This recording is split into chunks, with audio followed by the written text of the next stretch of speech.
Hello दोस्तों, नमस्कार। स्वागत है आप सभी का आपके अपने YouTube चैनल टेक्निकल हेल्प गुरु में। दोस्तों, आज के इस वीडियो में मैं आपको बताने वाला हूं सिंगल फेज इंडक्शन मोटर के सिरों की पहचान व कनेक्शन। तो देखिए, सिंगल फेज जो इंडक्शन मोटर है उसमें मैंने जो एग्जांपल लिया है यहाँ पर वो लिया है दोस्तों एक फैन का। किसका? फैन का कनेक्शन। लेकिन बाकी सिंगल फेज जो मोटर है उसके सिरों की पहचान भी इसी तरीके से होगी। तो देखिए, इसमें कितनी वाइंडिंग होती है? इसमें दोस्तों दो वाइंडिंग होती है। एक तो होती है स्टार्टिंग वाइंडिंग, दूसरी होती है रनिंग वाइंडिंग। स्टार्टिंग जो वाइंडिंग है उसके दो सिरे मिलेंगे आपको और रनिंग वाइंडिंग के दो सिरे मिलेंगे आपको। स्टार्टिंग वाइंडिंग के जो दो सिरे होते हैं उनकी पहचान करेंगे तो यहाँ पर सीरीज टेस्टिंग लैंप के द्वारा, मैंने कई सारे वीडियो में सीरीज टेस्टिंग लैंप के द्वारा सिरों की पहचान करना बताया हुआ है, यहाँ पर भी करेंगे। तो यहाँ पर देखिए, इन सिरों की पहचान करेंगे। स्टार्टिंग वाइंडिंग होती है, स्टार्टिंग वाइंडिंग का रेजिस्टेंस है वो हाई होता है और इसका रिएक्टेंस लो होता है। तो स्टार्टिंग वाइंडिंग में लैंप थोड़ा धीमा जलेगा। दूसरा दोस्तों यहाँ पर रनिंग वाइंडिंग है। रनिंग वाइंडिंग के दो सिरे हैं, तो इसमें रनिंग वाइंडिंग के लिए जब टेस्टिंग करेंगे तो रनिंग वाइंडिंग का प्रतिरोध क्या होता है? लो होता है, रिएक्टेंस हाई होता है। तो लो रेजिस्टेंस के कारण इसमें धारा अधिक बहेगी। धारा अधिक बहेगी तो दोस्तों इसमें थोड़ा तेज जलेगा स्टार्टिंग वाइंडिंग की तुलना में। दो सिरे कैपेसिटर के रहते हैं जिन्हें हम अलग से कनेक्ट करते हैं।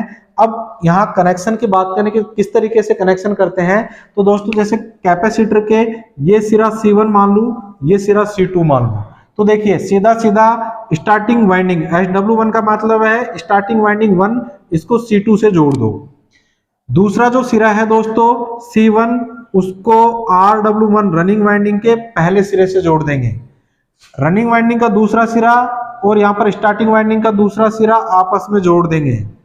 अब ये जो यहाँ पर इस तरीके से एक पाथ बन गया है, C1 से एक वायर लेंगे और यहाँ से फेज से जोड़ देंगे। दूसरा एक न्यूट्रल का जो रहता है उसको लेंगे और कहां से जोड़ देंगे? SW2 से जोड़ देंगे। तो दोस्तों इस तरीके से फेज और न्यूट्रल ये पूरा कनेक्शन सर्किट हो जाता है। और सप्लाई जाते हुए जैसे यहाँ पर ऑन करेंगे, सप्लाई को ऑन करते ही रोटर घूमने लगता है और मोटर काम करने लगती है। कैसे काम करती है? तो देखिए, स्टार्टिंग वाइंडिंग है, रनिंग वाइंडिंग है, इसमें जो चुंबकीय फ्लक्स बनेगा वो इसके साथ लिंक करेगा। इसके साथ लिंक करने से यहाँ पर फैराडे के इलेक्ट्रोमैग्नेटिक नियम अनुसार ईएमएफ उत्पन्न होगा। लेंज के नियम अनुसार इसमें धारा बनेगी, तो धारा विरोध करेगी उस कारण का जिसके कारण इसकी उत्पत्ति हुई है। फलस्वरूप रोटर है वो घूमने लगता है। ठीक है दोस्तों, तो हम अब इसकी करते हैं लाइव टेस्टिंग, फिर इसका कनेक्शन करके इसको रनिंग करवाते हैं। देखिए दोस्तों, अब यहाँ पर ये मैंने फैन ले लिया है, सीलिंग फैन है। इसमें दो जो वायर है कैपेसिटर के हैं, ये कैपेसिटर हैं, इस कैपेसिटर के दो वायर हैं। साथ ही साथ यहाँ पर तीन जो वायर है ये आए हुए हैं।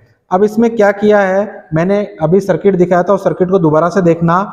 स्टार्टिंग वाइंडिंग का दूसरा सिरा और रनिंग वाइंडिंग का दूसरा सिरा कॉमन करके एक तार निकाल दिया और एक यहाँ पर दूसरा वाला सिरा निकाला, स्टार्टिंग वाइंडिंग का पहला सिरा और रनिंग वाइंडिंग का पहला सिरा। तो इस तरीके से चार सिरे निकलने थे, लेकिन इसने स्टार्टिंग और रनिंग वाइंडिंग के सेकंड वाले सिरों को कॉमन करके एक वायर निकाल दिया है।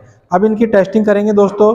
तो जिसमें प्रतिरोध अधिक आ रहा है, देखिए यहाँ पर इसका मान निकालते हैं तो ये आ रहा है 232 ओम। यहाँ पर देख पा रहे होंगे आप मल्टीमीटर में जो मान आ रहा है ये कितना आ रहा है दोस्तों? ये देखिए 227 ओम आ रहा है। ठीक है, तो एक तो ये हो गया। अब दूसरे का मापेंगे अपने, तो दूसरा जो है ये किसमें है? ये आ रहा है 183। तो ये दोनों तो हो गई दोस्तों कौन से?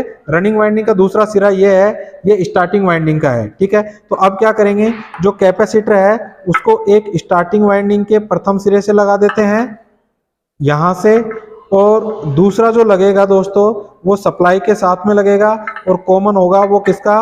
रनिंग वाइंडिंग है उसका पहला सिरा। ये रनिंग वाइंडिंग का पहला सिरा हो गया।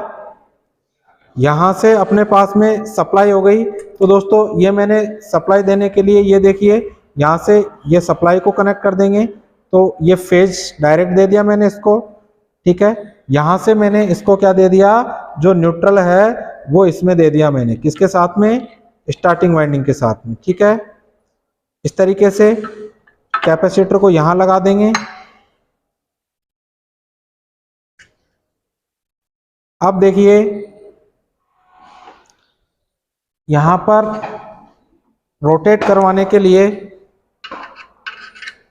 मैनुअली मैं थोड़ा सा इसको पकड़ लेता हूँ। ठीक है, अब देखिए कनेक्शन हो गए हैं। यहाँ से हम सप्लाई देते हैं एक्सटेंशन बोर्ड से, तो फैन चल गया है, आप देख पा रहे हैं, और सही डायरेक्शन में चला है। इसका मतलब ये कनेक्शन भी हमारे परफेक्ट थे और जो फैन है वो एकदम सही से कनेक्टेड हो चुका है। हाँ तो दोस्तों, आई होप आपको आज का ये वीडियो पूरा समझ में आया होगा। यदि आपको पूरा वीडियो समझ में आ गया है तो चैनल को सब्सक्राइब करना ना भूलें और वीडियो लिंक को अपने दोस्तों के साथ शेयर करना ना भूलें। मिलते हैं अगली वीडियो में, तब तक के लिए नमस्कार।